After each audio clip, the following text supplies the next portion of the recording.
Olá, seres do submundo. Como estão hoje? Tem tido ótimos pesadelos? Bom, galera, a gente finalmente chegou no episódio 300. Eu queria agradecer a todo mundo que chegou até aqui com a gente, que percorreu todo esse caminho. O podcast não existiria sem vocês. Não aconteceria tudo o que aconteceu se não fosse o apoio de vocês. Eu queria realmente agradecer a tudo que aconteceu até aqui. Espero que a gente continue junto por bastante tempo. E também deixar um abraço, aquele agradecimento enorme para os patrões, que foi as pessoas que foram possíveis, que acreditam mesmo no podcast de continuar acontecendo. Não tem como não agradecer eles, a todo o paz que a gente dá, porque eles realmente são fenomenais em tudo que fazem. Não vou tentar não me alongar tanto aqui, porque o episódio hoje é um pouco longo, então assim, vamos lá? Eu sou o Bruno Lima e esse é o episódio 300 aqui do Submundo Terror.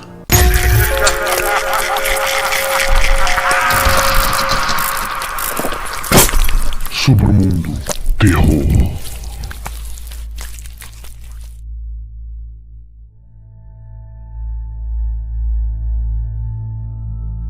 Maria.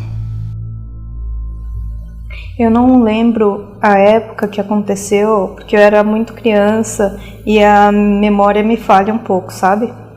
Mas era o seguinte, quando eu era criança e adolescente, eu mantinha a minha porta sempre fechada, porque eu gostava muito de desenhar e de jogar videogame. E eu não gostava que os meus pais eles interrompessem nesse momento. Aí eu mantinha sempre a minha porta fechada. Só que eu ouvia batidas na minha porta, né? Eu lembro claramente um dia, né, que eu jogava Mega Man na televisão de fio com cinza, de tubo, e eu tava enfrentando um boss naquela época, era o PlayStation 1. Aí eu tava enfrentando esse bicho e daí eu ouvi um toque, toque, toque. Aí eu falei, pode entrar. Mas ninguém entrou no meu quarto. Aí eu terminei de derrotar o chefão. Quando eu terminei, eu fui checar se tinha alguém lá e não tinha ninguém. Aí eu fui andando pela casa, perguntei pra minha mãe se ela tinha batido, perguntei pro meu pai, pro meu irmão e nada. Aí isso foi ocorrendo várias vezes, né? E eu fiquei tão cabreira que eu comecei a ouvir como as pessoas batiam na porta, sabe, para identificar. E daí eu aprendi a identificar a batida do meu irmão, que ele batia só uma vez e já entrava, ele nem pedia nada. Eu aprendi a identificar a batida da minha mãe, porque o meu pai, ele não batia no meu quarto, ele dificilmente vinha, né, falar comigo assim. Então era isso, tinha uma batida estranha que nunca entrava no meu quarto, né, e que eu sempre ficava respondendo. Daí eu resolvi não responder mais, não abrir mais a porta. Se fosse uma pessoa, ela podia simplesmente entrar sem a minha permissão, então eu resolvi não responder mais. Essas batidas, elas tinham uma periodicidade mais ou menos que ela ocorria uma vez por dia, né? E podia ser tanto de dia quanto de noite, não tinha um tempo fixo. Aí ocorreu o primeiro teste da batida, que ocorreu, e eu não respondi, né? Eu fiquei olhando para a porta, né, esperando para ver se alguém entrava, nada aconteceu. Ok, e a porta estava fechada. Beleza, deu tudo certo, não preciso fazer nada. Daí passou um dia, ocorreu a batida de novo, eu não respondi. Isso durou mais ou menos assim, uns 3, 5 ou uma semana. E como eu disse, faz muito tempo. Então eu não sei ao certo quanto tempo que passou, mas eu sei que passou alguns dias. E eu tava dormindo, né, tranquilamente, né, à noite. E eu durmo sempre de porta aberta, eu não durmo de porta fechada. Aí eu tava dormindo tranquilamente até que eu senti coisas caindo em cima de mim, várias coisas. Eu acordei no susto, fui correndo ligar a luz e eu encontrei todos os meus bonecos, bichinhos de pelúcia, action figures, tudo no chão. E daí eu olhei pro meu bichinho de pelúcia, um dos meus favoritos, que era um dinossaurinho laranja, todo colorido, que foi dado pelo meu tio de aniversário. Ele estava tremendo, sozinho, sem nada ao redor, né, pra fazer ele ter aquele movimento. Aí eu lembro que eu senti muita raiva daquilo que estava acontecendo, porque eu sabia quem estava causando isso, eu sabia que era por conta da batida na porta que eu não respondi. E que isso era uma consequência, né, de eu não ter respondido. Aí eu senti muita raiva, assim. Eu toquei no bichinho pra fazer ele parar de tremer, ele parou de tremer. Eu peguei ele e coloquei ele quando você tem uma cama, ela normalmente tem um baú, né, pra você guardar as cobertas, né, a roupa de cama. Eu peguei, abri esse baú e coloquei ele lá dentro, né, e fechei. E até hoje aquele bichinho continua lá, né. Eu acho que ano passado que pela primeira vez eu tive a coragem de abrir aquele baú e ver o bichinho. Ele está bem. Na verdade, a única coisa que notei é que ele tem um rasgo, né, que eu não lembro dele ter, né, mas até aí pode ser que não tenha nada, né, pode ser que não seja nada.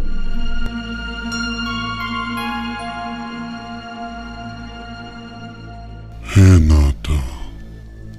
Olá, seres do submundo. Como estão hoje? Tem tido bons pesadelos? Pra quem não sabe, pra quem não lembra, ou pra quem tá começando hoje, eu não sou o Bruno Lima e este é o Submundo Terror, episódio 300. Quando eu era pequena, eu achava que eu morava em uma casa mágica. Isso porque muitas coisas aconteciam lá dentro. Os móveis às vezes mudavam de lugar, luzes acendiam e apagavam sozinhas, e eu juro pelos deuses, em algumas madrugadas todos nós ouvíamos uma melodia vindo do piano da sala. Por algum motivo, nada disso nunca me deixou com medo. Mas antes que vocês me julguem, eu preciso lembrar vocês. As coisas parecem muito diferentes quando você é uma criança. Pensa comigo, se um brinquedo conversa com você quando você é pequeno, você provavelmente vai achar o máximo e conversar com ele de volta.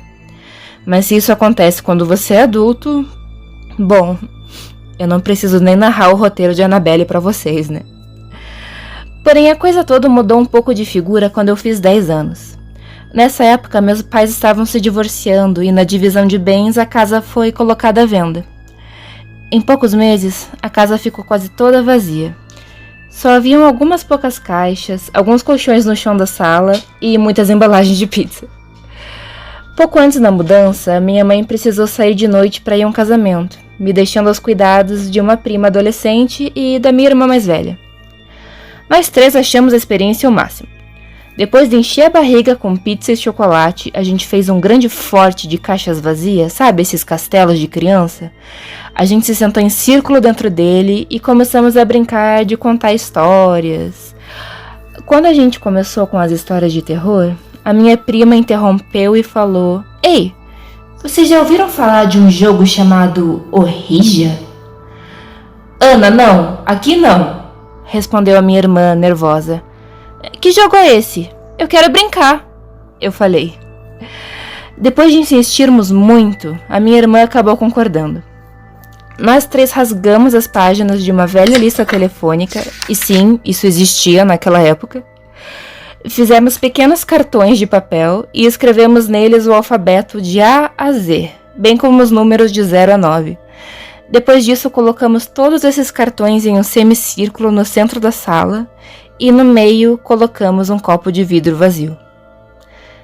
Depois disso, eu já não lembro de quase nada. Eu lembro apenas de sentir um frio estranho no meu estômago, igual acontece quando a gente anda de montanha-russa, sabe? E depois, escuro. Eu abri os olhos quando eu senti uma mão gelada apertando a minha.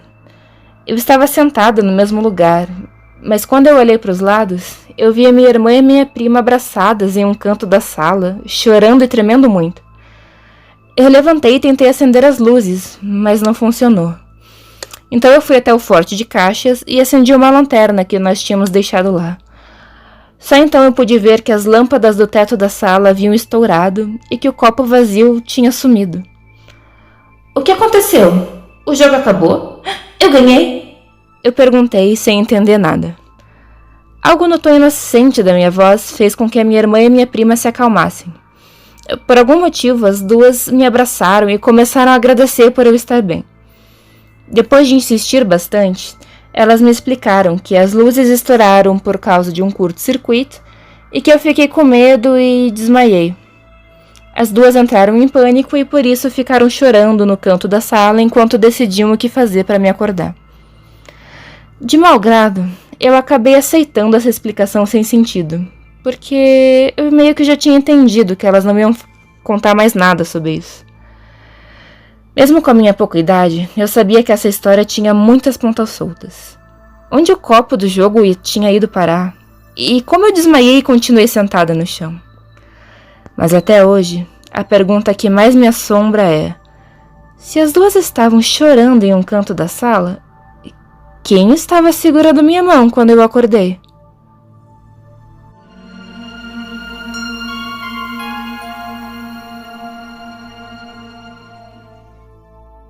Cris. Hello, eu sou a Cris. Olá todo mundo. Olá todo mundo. Os nossos ouvintes, enfim. Bom, eu passei por aqui para contar, coisas, estranhas que acontecem com a gente de vez em quando, que a gente não sabe explicar e que pode ter um teor meio, sombrio, sinistro, ou às vezes chocante, ou enfim, coisas que a gente não consegue explicar.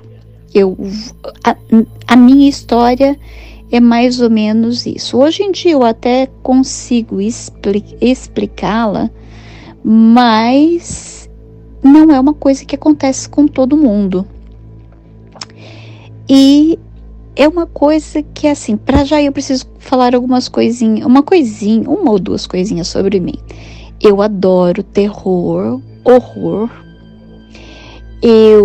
filmes, séries, agora podcasts, já faz um tempinho, hein?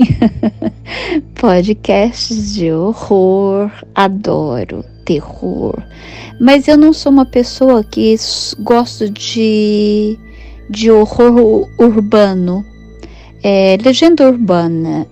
Eu não aprecio muito. Por exemplo, assassinos em série, essas coisas que eu acho que fica mais para true crime, eu não sou muito fã. Não perco muito meu tempo com isso. Eu gosto de coisas mais assim, sobrenaturais mesmo.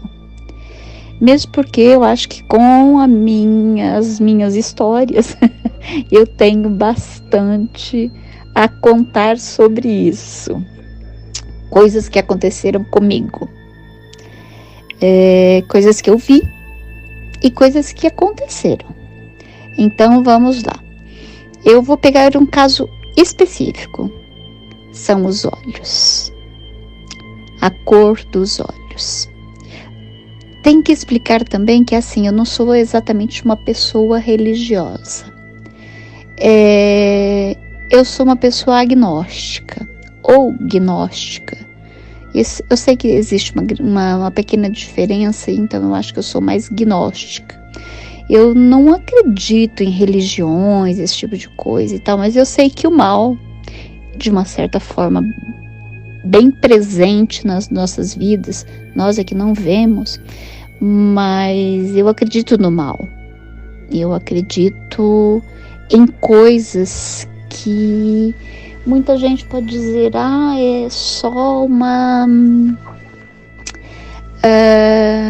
manifestação que apareceu um dia e que você não pode explicar e que ninguém viu, foi só você que viu, e aí então não é verdade. Então eu sou daquela parte sabe, a história do copo meio cheio, meio vazio. Eu sou da parte acho que do copo meio vazio, porque eu acredito sempre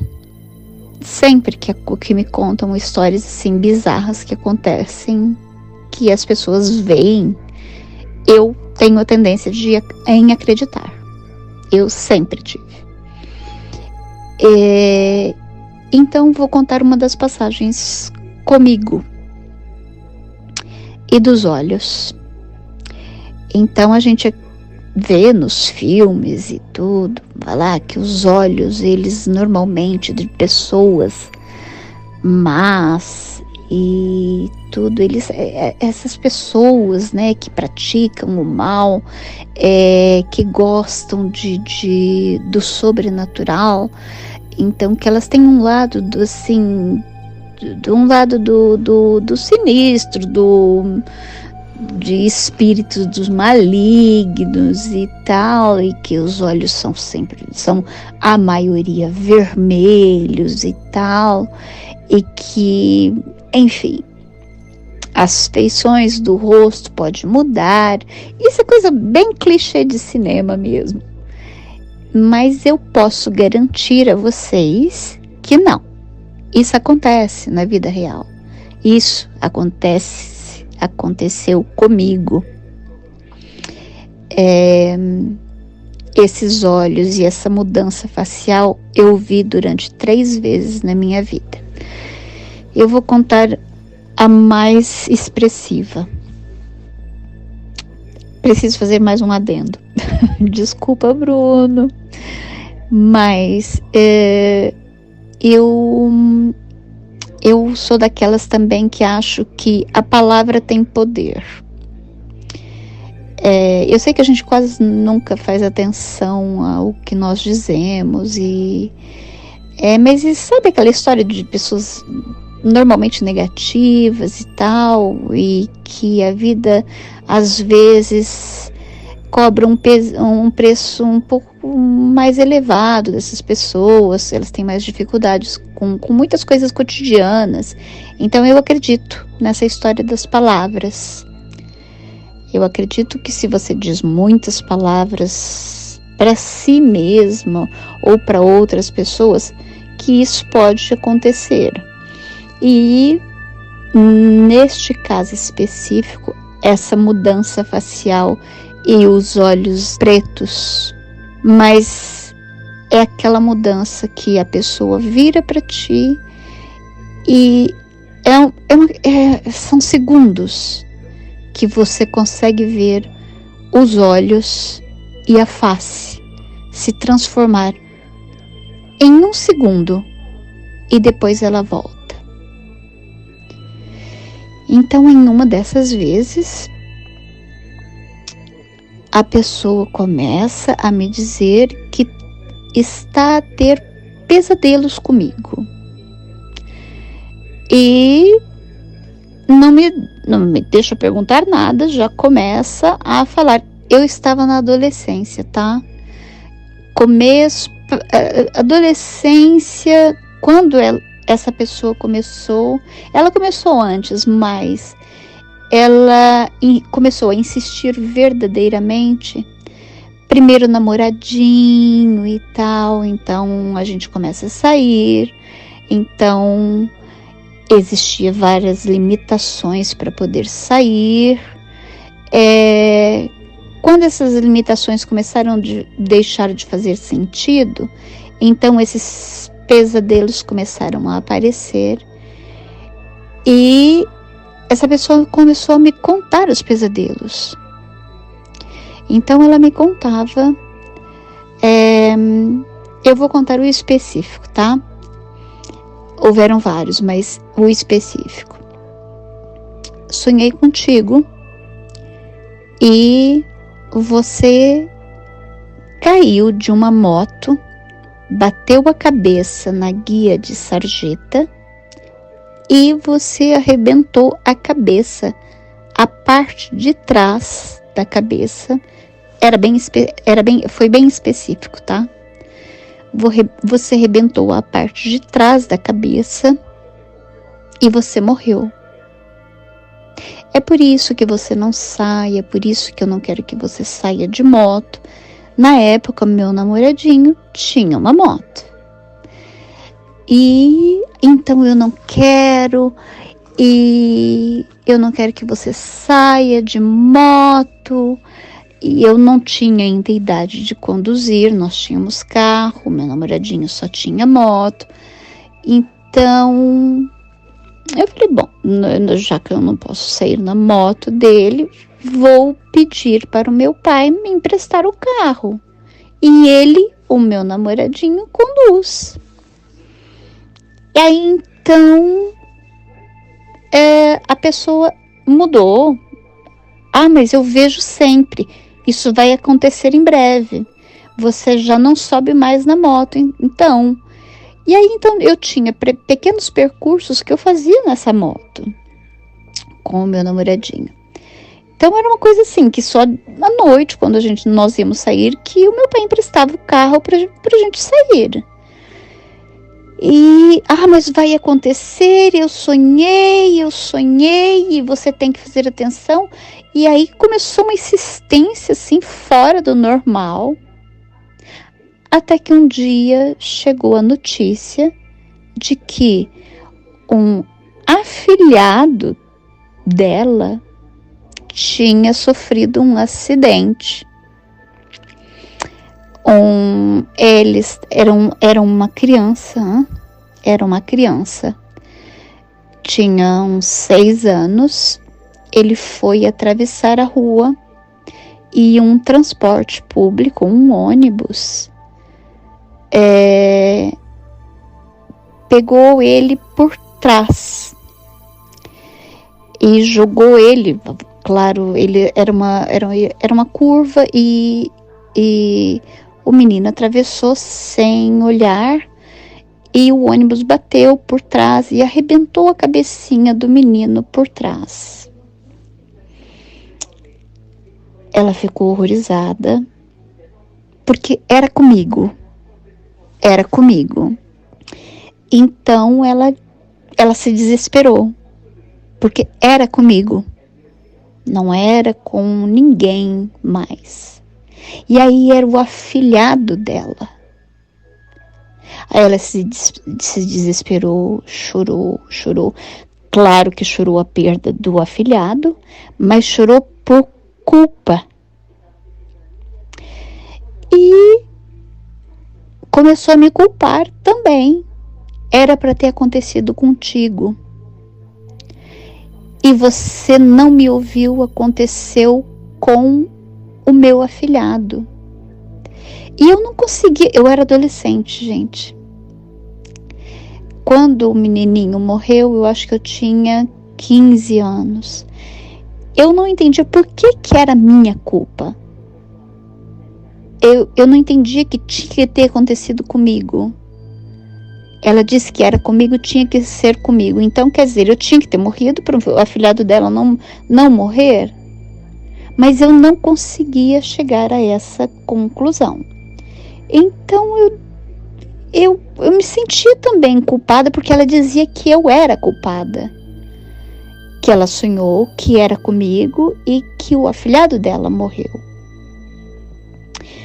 Mas aí, ok, o afilhado morreu, ela sentiu muito, ela sofreu muito pelo afilhado, mas ela nunca me deixou de culpar pelo afilhado. Todas as vezes que ela tinha oportunidade de estar sozinha comigo, ela me dizia que a culpa era minha. E aí passou um tempo que eu estou a dizer, passou assim, vamos dizer, 1 ano, eu tinha 15 para 16, 1 ano, vamos dizer. E lá ela voltou com uma outra história de um suposto acidente. Vai acontecer, o namoradinho já era outro, tá? A minha adolescência foi movimentada. O namoradinho era outro, mas ele tinha também uma moto. Eu acho que os brasileiros, de um modo geral, eles gostam bastante de motos, né? Esse tinha uma moto maior. E aí, então, para ela, era um problema ainda maior. E ela começou novamente: você vai sofrer um acidente, você precisa fazer atenção. E aí ela não contava com uma coisa: esse namoradinho meu era um primo meu de 3º grau. E eu fui e falei para ele. E falei: olha, ela não me deixa em paz, ela me fala o tempo todo, ela até evitar que a gente saia de moto, porque ela disse que nós vamos sofrer um acidente e que ela então não quer que eu saia. Era uma maneira de me manter em casa, de me manter fechada. E começamos a usar o mesmo sistema. Meu pai, já com outro carro, mas emprestava o carro, principalmente porque era pro meu primo. Então era uma coisa que estava tudo bem. Então, e ela começou. E aí ela tinha mania de descrever os detalhes do acidente. E eu não sei se ela ficou com medo da descrição que ela fez tão precisa do primeiro acidente. Ela passou a não querer me falar como era o acidente. Apenas que eu ia sofrer um acidente. E aí eu comecei a insistir com ela. Falei: olha, não vou deixar de sair. Entendam, eu já estava com 17 anos. Quase para fazer 18. Você vai sofrer um acidente. E aí, então, nessa época a gente tem mania, adolescente, um pouco mais rebelde e tal. E eu comecei a insistir. Falei: então, você tem que me dizer. Da outra vez você me disse como eu sofreria o acidente. Dessa vez você tem que me dizer. E eu comecei a insistir. Toda vez que ela insistia que eu não podia sair porque eu ia sofrer um acidente, que seria de moto e tal, e eu comecei a insistir com ela: não, você tem que me dizer e tudo. Como vai ser isso? Da outra vez você disse. Eu não vou dizer, e passamos um tempo nisso. Até um dia que ela se enervou. Estava próximo do meu aniversário e o meu namorado tinha previsto de comemorar o meu aniversário numa pequena viagem. Íamos sair os dois e fazer uma pequena viagem. E ela não queria de maneira nenhuma que eu fosse. Então ela começou a falar que não era para eu ir, gente, era mesmo uma pequena viagem, tá? Era no máximo 100 quilômetros, não chegava nem isso. Eu acho que 80 quilômetros da cidade onde eu morava. E ela começou a insistir, eu comecei a insistir com ela: se você não me fala, eu vou na viagem. Não vou falar, eu não tenho que falar, você tem que entender que isso acontece. E eu comecei a insistir com ela. Foi aí que eu vi os olhos, a face e os olhos, quando a pessoa ela estava de costas. E eu insisti, e fazendo as malas, E ela, de repente, na porta do meu quarto, vira, e lá eu vi os olhos e a face mudada. Mas são segundos, gente. Parece, como é que eu vou explicar? Os olhos negros, eu enxergava os olhos negros, todo preto, e a face como se fosse cera derretida, como se a face estivesse a derreter, como se fosse cera, como se aquela face não fosse carne e osso, fosse uma cera. Mas isso é uma questão de segundos. Eu vi, eu me espantei, eu parei de arrumar as malas. Quando eu parei, ela olhou para mim: o que foi? Eu falei: não foi nada. Eu quero que você Sentei na cama, falei: quero que você me conte como vai ser o acidente. Senão eu não quero mais ouvir. E eu vou falar pro meu pai o que está acontecendo. Aí ela me disse que o meu pai já sabia, que ela já tinha contado para o meu pai. Falei, pois então eu quero conversar com o meu pai para ver o que ele pensa disso. E, mas você não vai conversar com o seu pai, você não vai falar nada, você vai fazer o seu pai brigar comigo. E eu falei, olha, eu vou na viagem, ponto. Isso não tem desculpas, não tem mais como você fazer eu não ir. Eu vou, meu pai deixou, eu vou na viagem. E aí eu fui na viagem, passamos um fim de semana fora. Quando eu voltei, não é? Eu voltei, não sofri acidente nenhum e tal. Aí ela resolveu me contar como seria o acidente. Olha, o acidente que eu vejo é numa rua e vocês estão os dois e o que eu vejo é que vocês dois não vão nem cair da moto. Eu falei, e eu vou morrer. Eu vou sofrer um acidente, não vou cair da moto e vou morrer. Eu falei para ela. E ela falou para mim, vai ser um impacto. O impacto vai te matar. Eu falei, mas como um impacto que não derruba uma moto? O impacto de um carro que não derruba uma moto, ele vai me matar. E ela, eu não sei, é isso que eu posso te dizer. E eu senti que ela estava a esconder alguma coisa. Então eu queria saber mais. Eu falei, o outro você foi muito específica. Você sabia que a cabeça ia estar arrebentada. Ela, e por isso eu perdi o meu afilhado. Eu falei, pois. Então você sabe que se você me contar tudo e não acontecer nada comigo, vai acontecer com alguém. É isso? Aí ela, não é nada disso, é só que eu só consigo ver isso mesmo.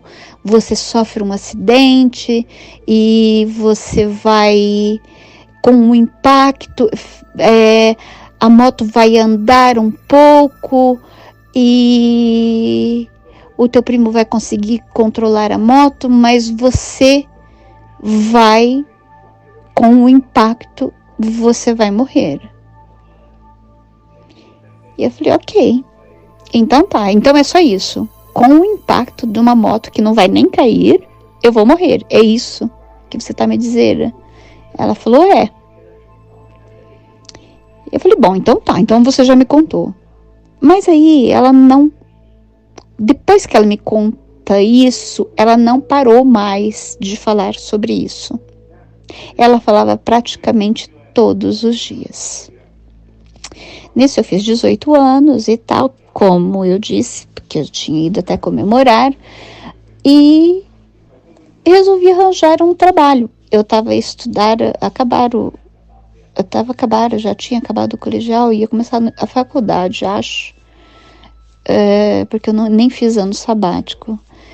E eu ia começar, eu resolvi pegar um trabalho. Eu falei, bom, trabalho durante o dia, vou estudar à noite, porque eu escolhi pedagogia, letras, com formação em pedagogia depois. E eu falei, bom, vou começar a estudar, e vou começar a trabalhar. Aí comecei a trabalhar, e ela falava, gente, era praticamente todos os dias que a gente estava junto, ela falava, cuidado com motos. Eu saía do trabalho, eu não estava com ela na hora do almoço. Eu almoçava na casa da minha avó, porque era mais próximo do meu trabalho, e a faculdade era também muito próxima da minha avó.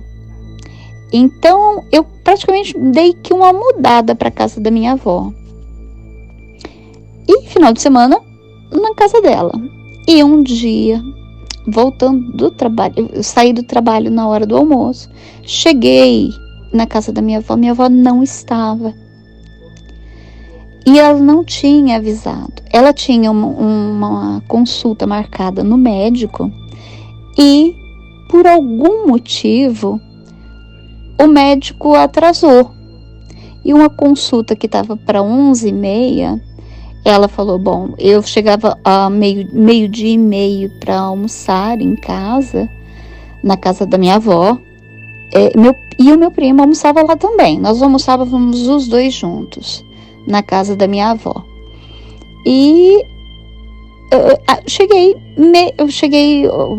meio-dia e 20 na casa da minha avó. A minha avó não estava. E não tinha nada pronto. E eu não tinha muito tempo para fazer nada. E nisso chegou meu primo. E aí, o que eu fiz? Peguei o telefone, liguei e perguntei se tinha comida para nós dois.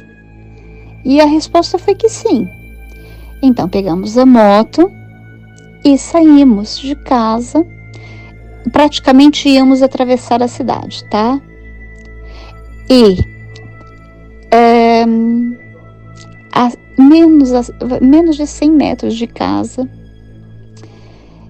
ele ia contornar, meu primo ia contornar meu primo. Eu falo meu primo porque hoje é só desse jeito que eu o trato, meu namorado na época. Íamos sair da rua principal, íamos entrar numa rua pequena, até estreitinha. E ele virou, quando ele foi virar, ia saindo um carro. E este carro, eu estava sentada na moto de lado. Nessa época fazia, tá, gente? Hoje em dia, não seja, acho que não faz mais. As moças já não são assim. Isso era recato nessa época, porque eu trabalhava de saia, era o uniforme. E eu estava sentada de lado na moto.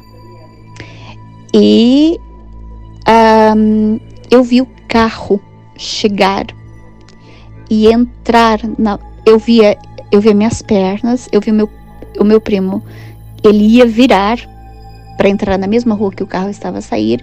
Ele em vez de virar, quando ele viu que ia bater, ele virou novamente para a rua principal, pegou a contramão e ele tentou seguir mais um pouco, mas o carro bateu atrás, nas minhas pernas.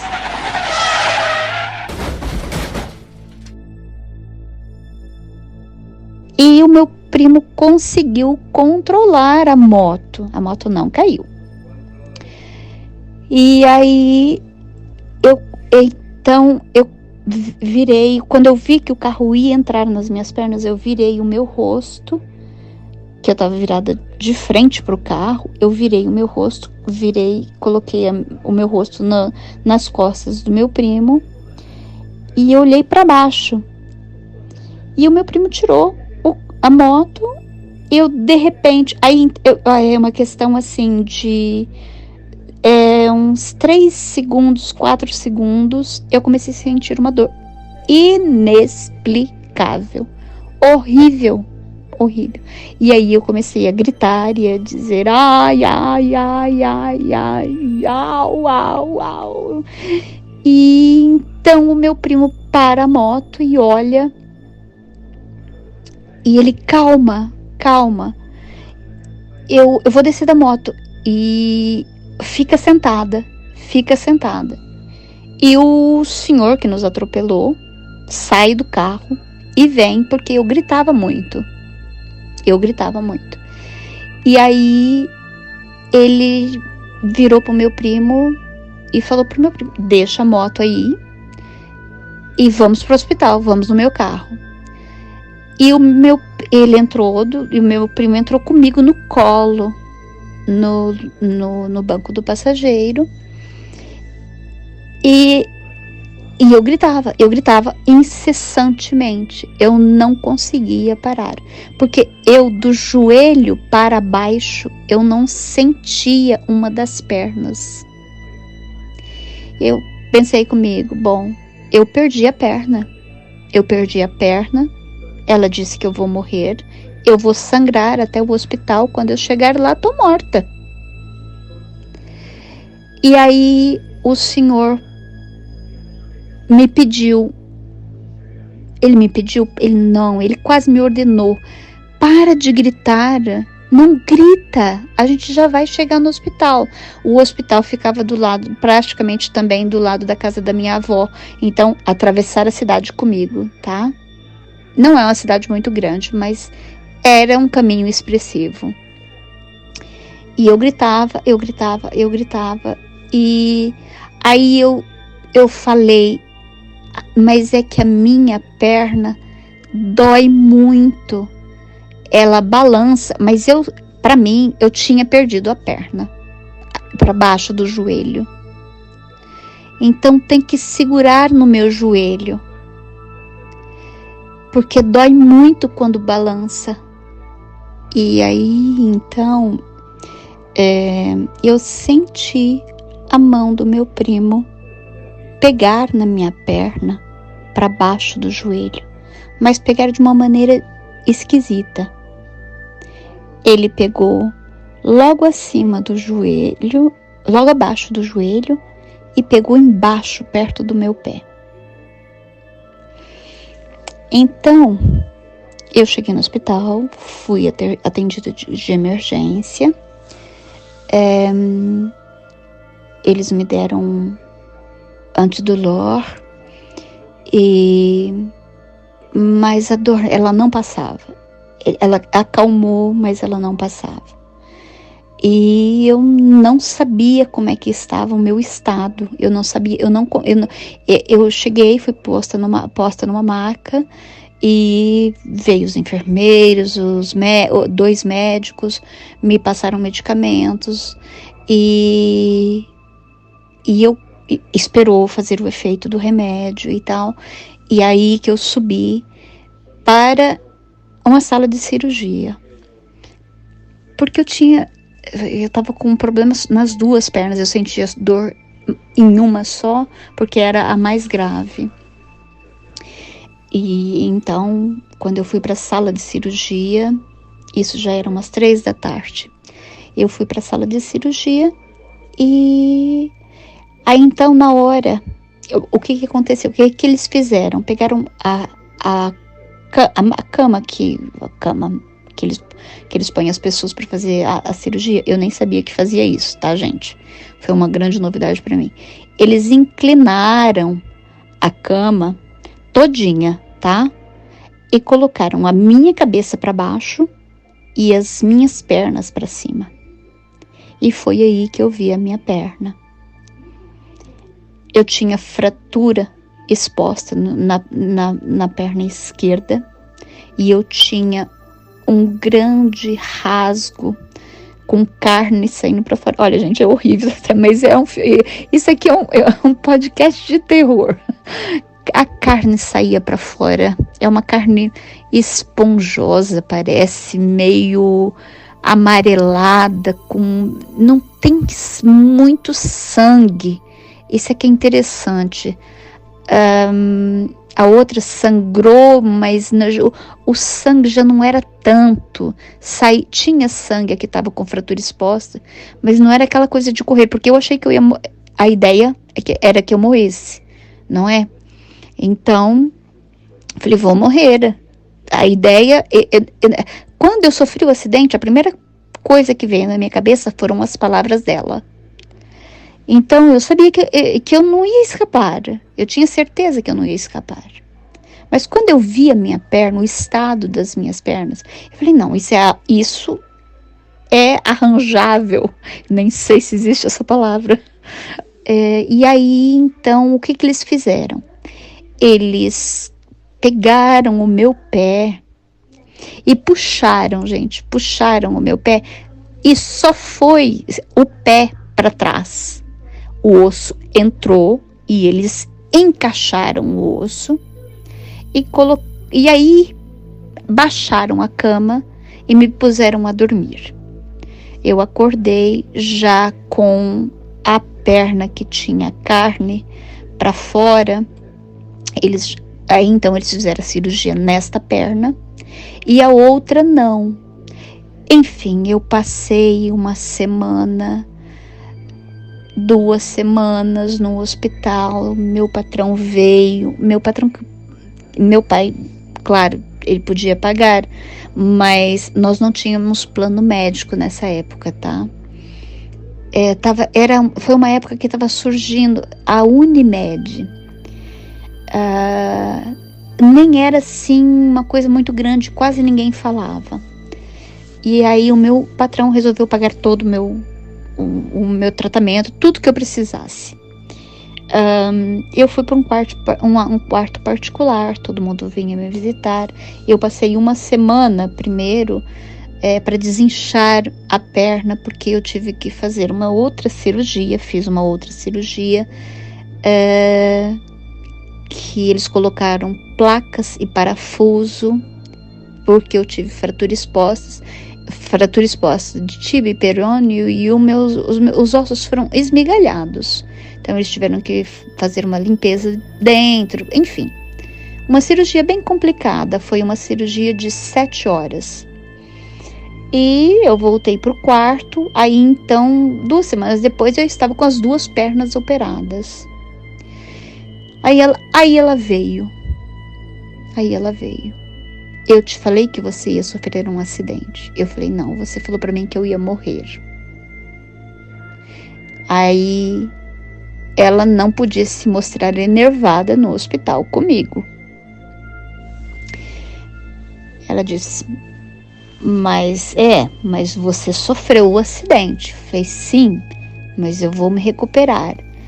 Aí ela virou para mim, mas você durante pelo menos 2 anos, que o médico está a dizer, você vai ser um fardo para tua família. Você preferia ter morrido ou ser um fardo para sua família durante 2 anos? Porque foi mais ou menos, o médico fez o cálculo de 1 ano e 2 meses, ele disse, vai lá, entre tudo, entre estar bem, porque eu a princípio não podia me movimentar de maneira nenhuma, depois eu tive que me adaptar com muletas, e tudo isso dentro de um período que ia durar muito tempo, a recuperação. Então ele fez uma ideia de 1 ano, no máximo 1 ano e 2 meses, ele falou. Mas não, deu 2 anos. Durante o tempo que eu estive no hospital, ela só me lembrava, toda vez que ela vinha, ela me lembrava, você vai ser um fardo durante 2 anos para sua família. Mas não é 2 anos, é 1 ano. 1 ano e no máximo 2 meses. Eu tenho certeza que serão 2 anos. Você vai ser um fardo. Você já era meio que um fardo, agora você vai ser um fardo de verdade. E aí não tinha muito como fugir dela. E aí então eu voltei para casa 3 semanas depois. 3 semanas depois, e aí foi um inferno.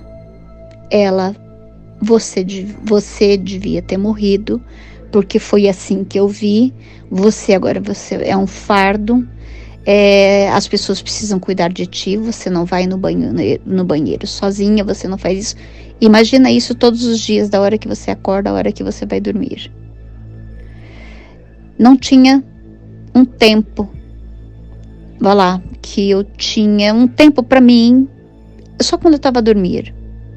E eu tomava remédios muito fortes, então eu dormia bastante, mas acordava com isso o tempo todo na minha cabeça, E o dia que ia completar 1 mês certinho, eu ainda em recuperação total. Nossa, eu estava assim totalmente mexida com aquilo e tudo. Nós saímos de carro e eu podia ir no carro se eu fosse atrás. Ela insistiu que eu fosse na frente. E eu não queria ir na frente no carro, porque eu tinha que estar com a perna... Eu não precisava estar com a perna esticada, mas se eu tivesse, era uma posição mais confortável para mim. Ela, não, você vai na frente. E vá lá, a minha irmã sentou atrás, eu sentei na frente e ela fez o mesmo percurso que eu fiz com a moto. Ela fez de carro e ela virou. Na hora que ela foi virar, eu tive uma espécie de um blackout horrível. Eu gritava muito, foi um desespero total e eu desmaiei. Quando eu acordei, eu não lembrava nem o meu nome. Eu não sabia qual era o meu nome. E como que você entende isso? Eu acordei, eu tenho desmaios porque eu tenho migraine, dores de cabeça muito fortes, sempre tive, por causa de um problema cardíaco. Então, desmaiar não era uma coisa assim fora do normal dentro da minha vida. E aí, então, esse desmaio foi diferente, porque foi uma coisa que houve muitos gritos antes de eu desmaiar, de eu realmente, eu não sei como é que diz isso em português, perder consciência. Foi, então, antes de perder verdadeiramente a consciência de tudo que eu estava a fazer, e aí então eu desmaiei.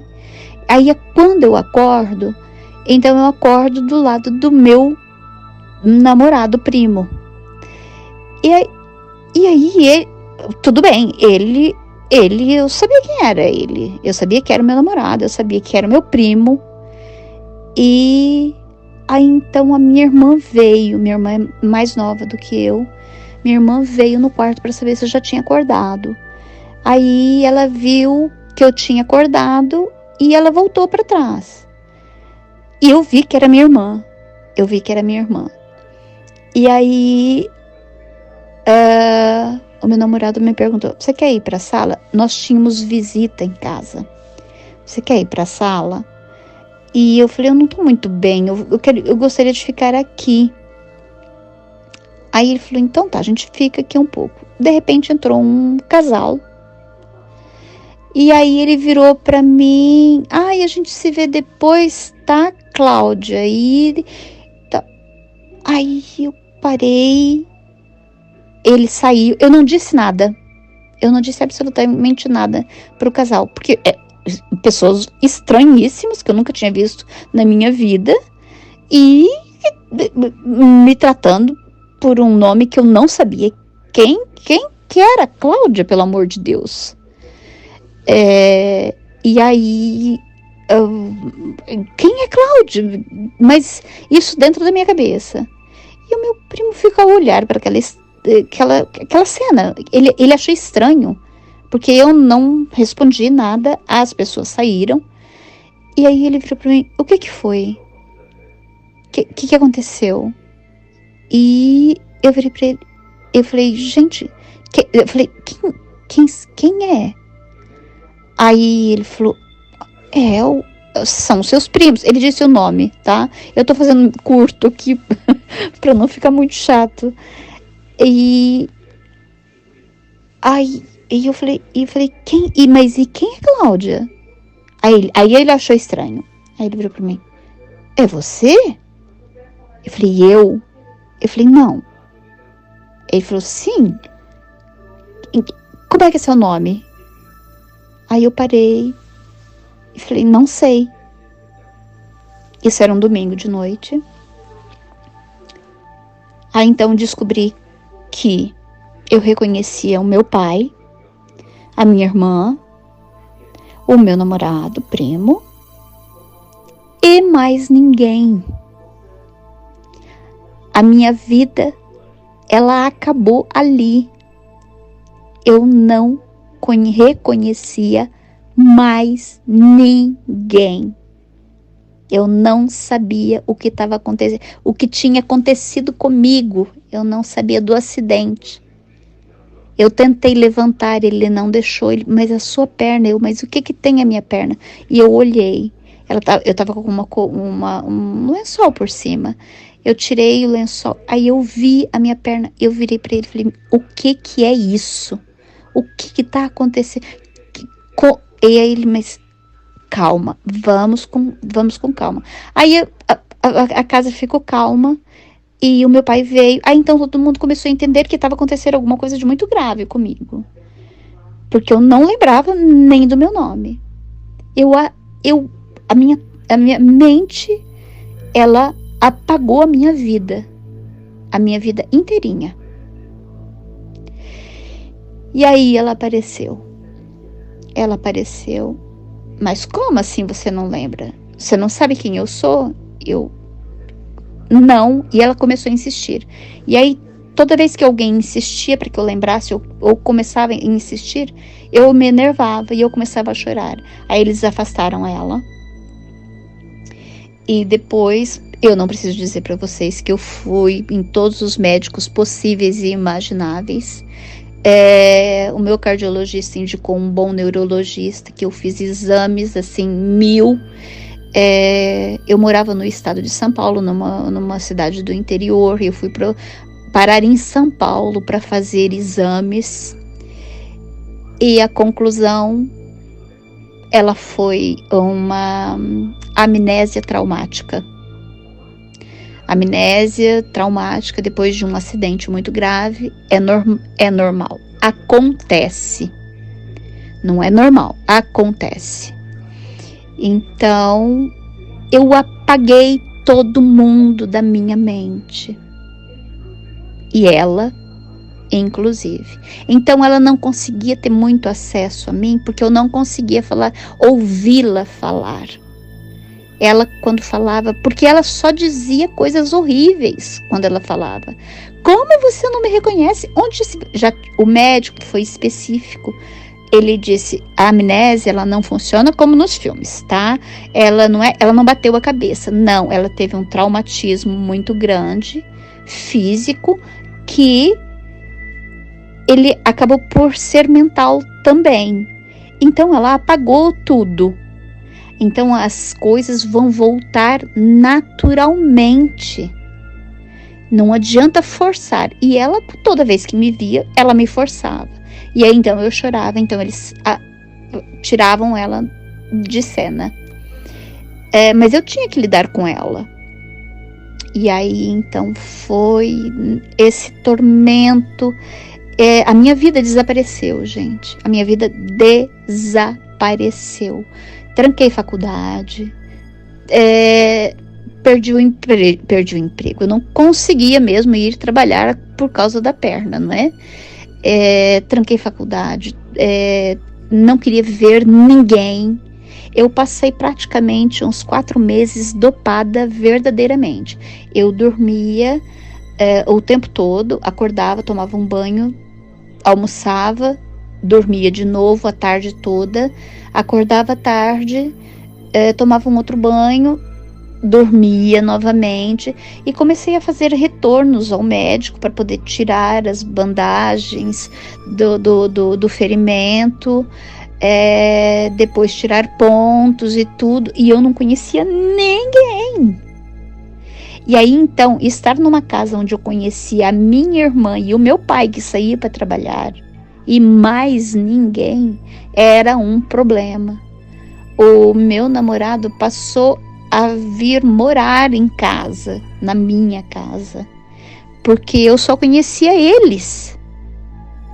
E aí, então, com um mês, eu comecei, porque o médico explicou, começa a ir nos lugares que ela tinha o hábito de ir, avisa a família toda que não pode forçar e tudo, mas aqueles parentes, não faz aglomeração, aqueles parentes que puderem, que não insistirem para que ela lembre das coisas,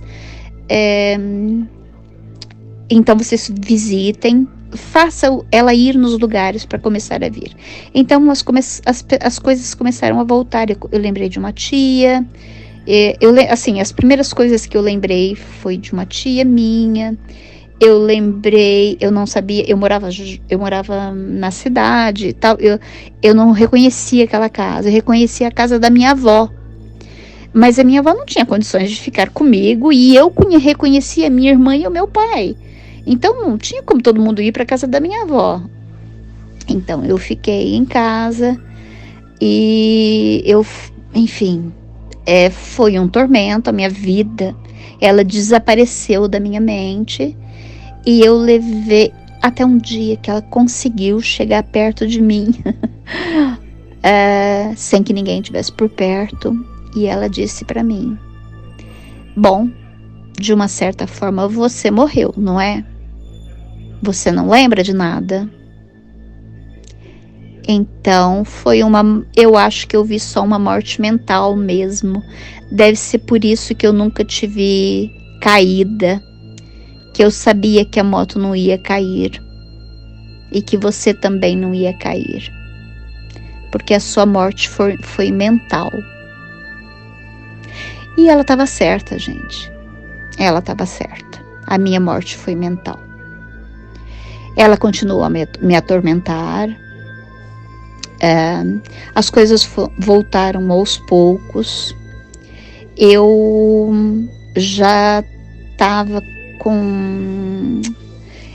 conseguia andar de muletas e tudo, e ela sempre dizendo que eu era um peso na família, e agora ainda mais que eu tinha tido uma morte mental.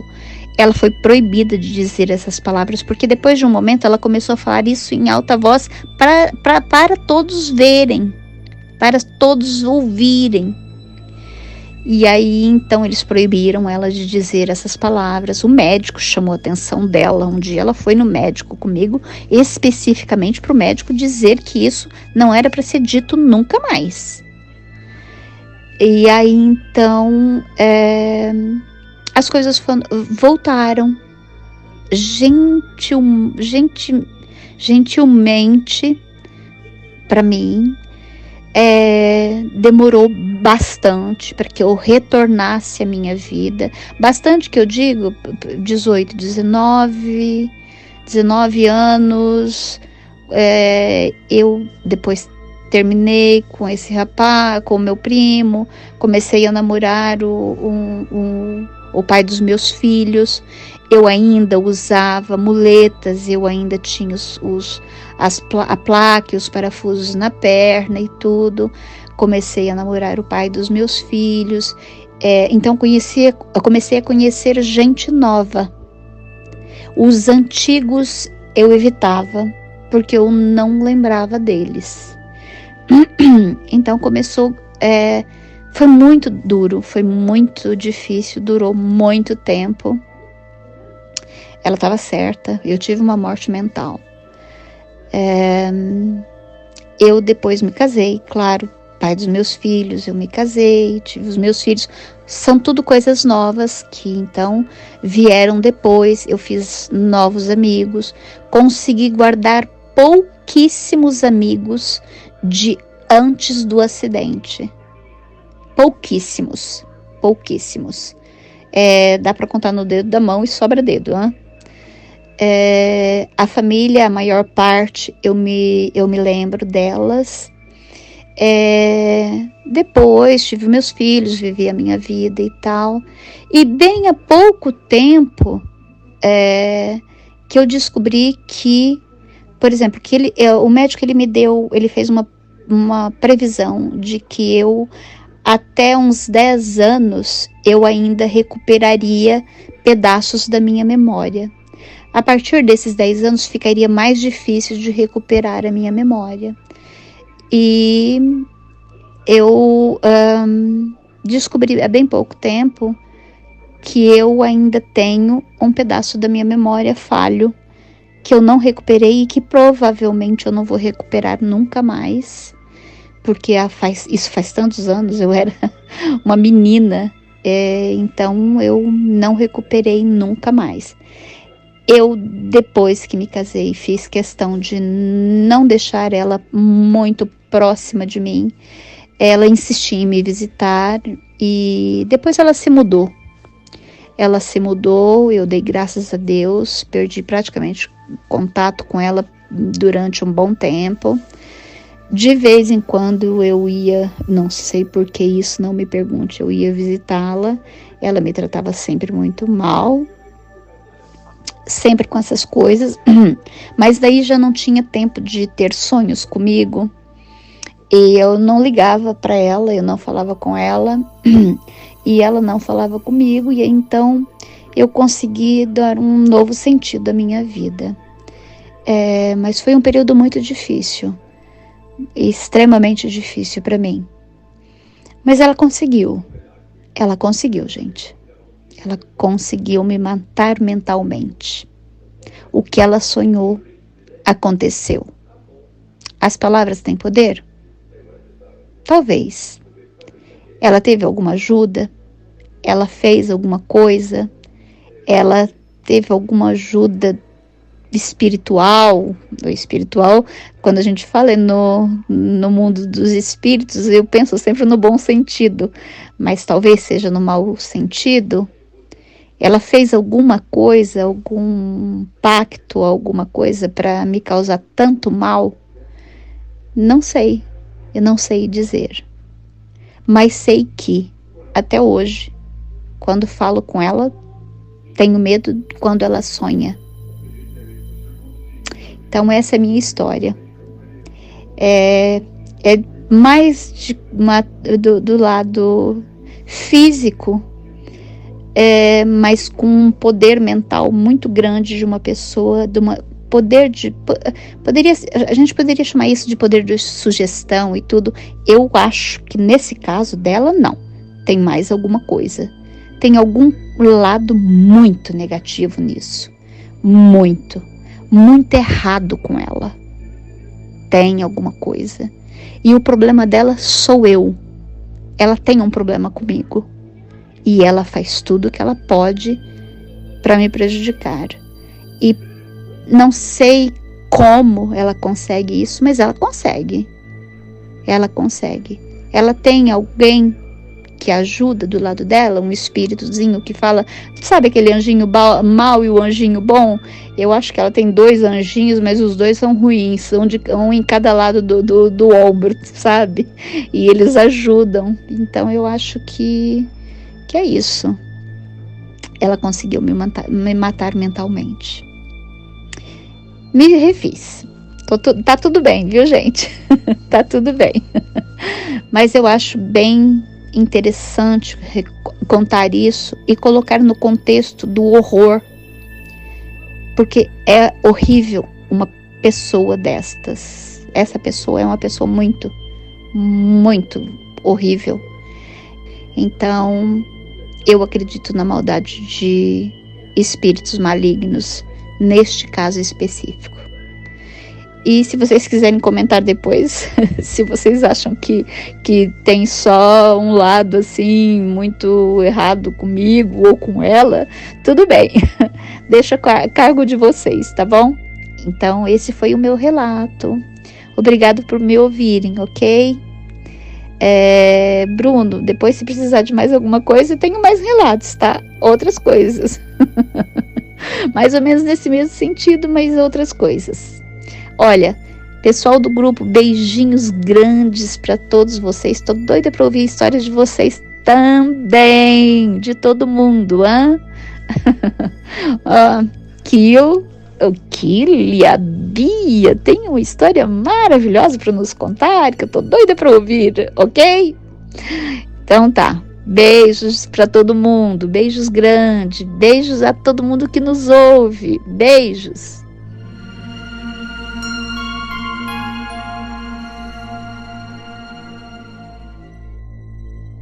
Gizzy. Oi, bom dia, Bruno. E aí, como é que você tá? Tudo bem? Então, vou passar aqui o meu relato, que eu fiquei de passar, mas ficou pendente. Aqui em casa tá uma correria.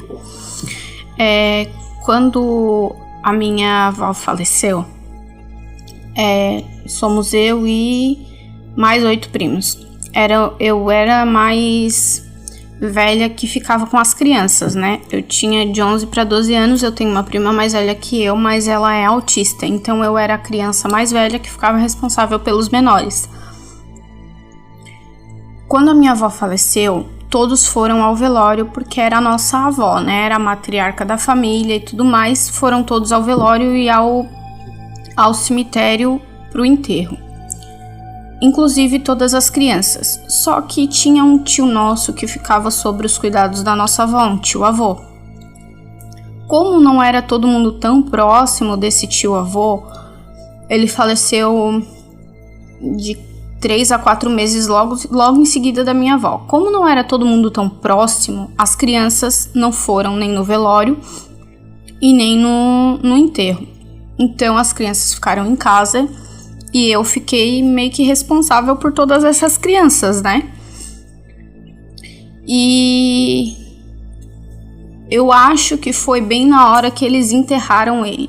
Eu não sei porque, como eu disse, os adultos foram todos no velório e no enterro e as crianças ficaram em casa. Ficamos todos na casa da minha avó, onde esse tio morava. Ele tinha um quartinho assim separado para ele, sabe? Eu acho que foi bem na hora que enterraram ele. Ele andava, ele já era um senhorzinho já, e ele tinha uma certa dificuldade para andar, porque ele tinha problema nos pés, e ele andava com uma bengalinha. A gente ouviu 3 bengaladas no chão. Todas as crianças se assustaram, óbvio, já era noite. A gente sabia o que estava acontecendo, né? A gente sabia que o tio Chico, o nome dele era Francisco, a gente chamava carinhosamente de tio Chico. A gente sabia que ele estava sendo enterrado, a gente sabia que ele tinha falecido e tudo mais. Nós ouvimos 3 bengaladas no chão. Eu estava na cozinha e a maior parte das crianças estava no quarto que era da minha avó. A gente ouviu 3 bengaladas no chão. Isso não foi só eu, todo mundo ouviu. A hora que todo mundo ouviu as 3 bengaladas no chão, todo mundo correu pra cozinha, pra ficar todo mundo junto, todo mundo perto. Ficou todo mundo meio assustado, né? Com muito medo, óbvio. E quando todo mundo correu pra cozinha e tava todo mundo na cozinha, a gente viu um homem todo de branco. Eu não sei se você conhece. Alguém que vai escutar esse relato deve conhecer a religião da Umbanda e a linha dos malandros. O meu tio, ele não era um bandista, ele era quimbandeiro. Porém, a gente viu um homem vestido como um malandro encostado na porta da cozinha. Ele estava todo de branco, com a bengala que alguns malandros usam, e um chapeuzinho meio que de lado. Imagino que ali tenha sido o meu tio se despedindo da gente, já que a gente não pôde se despedir devidamente dele, né?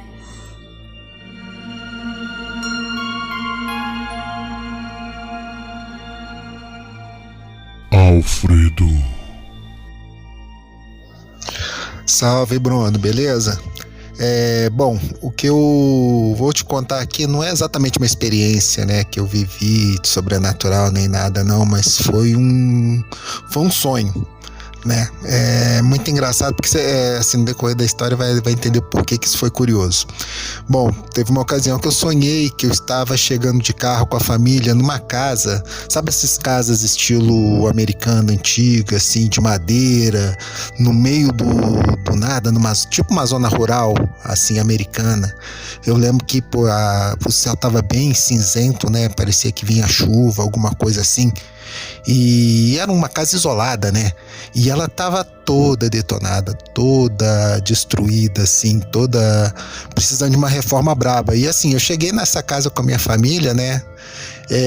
Com aquela alegria, assim, de que caramba, eu consegui minha casa, tal, já projetando a reforma. Então eu lembro que a gente chegou, entramos na casa, começamos a ver os quartos, a casa bem antiga mesmo, todos de madeira, os meus filhos, assim, já escolhendo o quarto, vendo com a esposa, não, vamos ter que pintar isso aqui, vamos ter que trocar aquela janela, tudo assim. Mas, assim, eu acordei e me lembrei desse sonho, né, tal, ficou nítido na minha memória e, a vida que segue, né. Só que alguns dias depois, eu sonhei exatamente com a mesma casa, no mesmo lugar onde eu tinha parado, né, como se fosse uma continuação de um filme. E aí eu tava pra ir numa área da casa assim mais escura, mais abandonada. Aí eu entrei e tinham vários quartos que tinham camas. E aí não sei por quê, veio a ideia de que aquilo era um manicômio e não sei o que, assim, ficou aquela coisa na lembrança, não, isso aqui era um manicômio que foi abandonado, e eu vasculhando os quartos e eu vi um ser branco, todo decrépito, assim, como se tivesse enrolado em aquelas camisas de força antigas, assim, suja, surrada, e esse ser olhou pra mim e começou a rastejar pra longe, né, então aí eu já levei um susto, né, que eu imaginei que fosse um pesadelo e eu acordei de novo, né, e eu pensando assim, caramba, nunca tinha acontecido isso comigo, né, qual era a possibilidade de sonhar 2 vezes com o mesmo lugar numa continuação de um sonho, né, e assim, como eu estudo muito essas coisas espirituais, né, eu e minha família aqui, eu comentei esse sonho com a minha esposa, né, ela falou assim, isso aqui é você que tá levando a gente pro outro mundo aí, outro plano aí, pra gente morar, mas pô, que lugar que você foi escolher pra gente morar, né, aí eu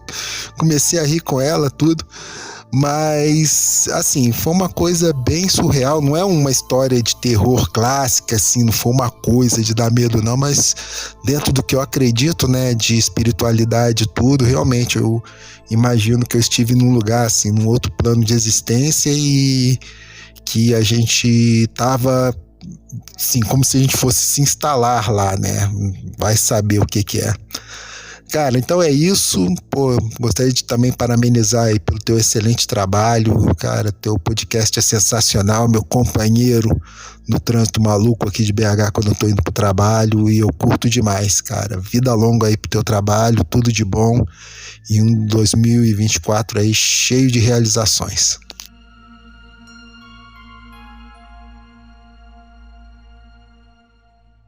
Bia. Eu e meu marido gostamos muito de jogar board game e nós nesse dia fomos jogar na casa de um amigo nosso e saímos um pouco mais tarde do que a gente tinha planejado, já era madrugada quando saímos da casa desse nosso amigo e voltando nós precisamos passar por um fundo de vale onde tem uma ponte, porque o nosso condomínio é numa parte mais alta da cidade. E além disso, é bem na orla da cidade. Então, a direita é mata ciliar e plantação, a esquerda também. E quando começamos a descer o fundo de vale, eu, no assento do passageiro, vi um vulto na frente do carro. Era preto, era grande, mas como era uma noite fria de junho e ventando um pouco, eu achei que podia ser uma sombra ou algo assim. Mas assim que eu olhei para o meu marido, eu vi ele bem tenso. E na mesma hora eu perguntei o que tinha acontecido. E daí ele perguntou para mim se eu tinha visto alguma coisa. E eu, sentada no passageiro, sem muita visão, falei, sim, mas eu vi uma sombra. Por quê? Foi quando meu marido, ainda segurando com bastante força no volante, olhou pra mim e falou, Bia, eu vi um cachorro atravessando a pista, um cachorro grande, preto e que se desfez no ar. E eu não pude nem contestar ele, porque eu realmente vi também. E foi aí que a gente voltou para casa em silêncio, passamos a ponte e evitamos falar nisso até hoje, mas sempre que a gente vai descer esse fundo de vale, a gente sempre procura o cachorro preto.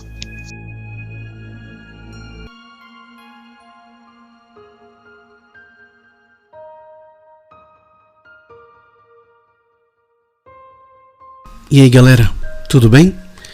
Eu apareci aqui no final só pra perguntar se vocês gostaram do podcast, o que vocês acharam e, claro, pra agradecer de novo esses 300 episódios juntos. Vocês são cada dia mais importantes na minha vida e cada dia mais fazem parte disso que é o Sobremundo, que é uma coisa que já não é mais minha há muito tempo, é nossa agora. É de vocês, é dos patrões e é de todo mundo que de alguma forma admira, participa, que faz parte da convivência. ele é de todos nós agora. Então eu espero de verdade, de coração, que vocês tenham gostado do podcast. E também agradecer a todo mundo que participou. Gente, muito obrigado mesmo, vocês foram sensacionais. Lembrando, gente, que o podcast ele é mantido por patrões, então se você quiser apoiar o podcast, você pode ir pelo Patreon, pelo Catarse, só não pode mais pelo PicPay. Ele vai parar com essas assinaturas, então a gente vai precisar mudar isso em breve. Talvez abrir um Apoia-se também junto. Então assim, muito obrigado. E se quiser apoiar o podcast, estamos aqui sempre que vocês quiserem abrir o coração. E faz tempo que eu não falo isso, então vamos lá. Boa noite e bons pesadelos.